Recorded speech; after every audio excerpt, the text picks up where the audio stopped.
Back on Wavy News 10 at 6:44, it is Your Health Tuesday, and today we're tackling the issue of shedding pounds. Yes, we've discussed this before, but not specifically from the man's perspective. I got the chance to meet a man from Gloucester Point who lost about 150 pounds in 1 year through better eating and exercise. He's the perfect person to share the top 5 myths for men and weight loss. For Paul Eaton, a few lunges after breakfast, a sprint across the bridge, no problem. I caught up with him at Nolan Trail in Newport News, and he even produced a few push-ups, not even breaking a sweat. It wasn't always that way. It was October 28th, 2008 when I started my weight loss journey, and I stepped out on the scale and I saw 330 pounds.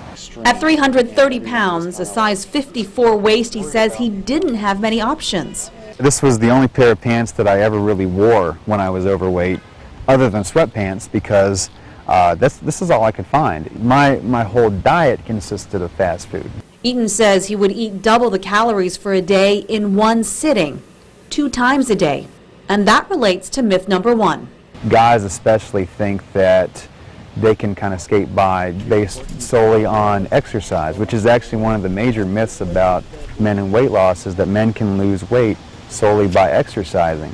Although Eaton wasn't exercising before October of 2008, he wasn't doing himself any favors by what he was eating. Guys can stop and think, well, I exercised today, I can have more food. Myths number 2 and number 3 go together. You have to give up alcohol in order to lose weight.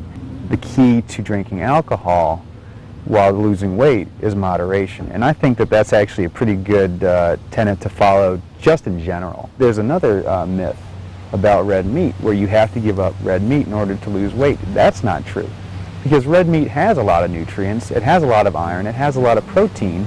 It just depends on how you cook it, and it depends on how it's prepared. Men and women lose weight at the same rate. Well, that's not necessarily true, because men and women have different metabolisms. That low carb and low fat automatically means health. Now that's not necessarily the case, because you have different kinds of fats and carbs that can actually have a lot of nutritional benefit. Busting myths helped Eaton move toward a goal, from couch potato to marathon runner.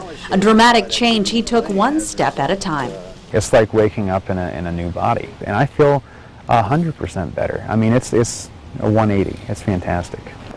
Truly an amazing story. Eaton is a healthy 184 pounds now, and he's sharing his message as a Weight Watchers team leader, helping to motivate others to lose weight.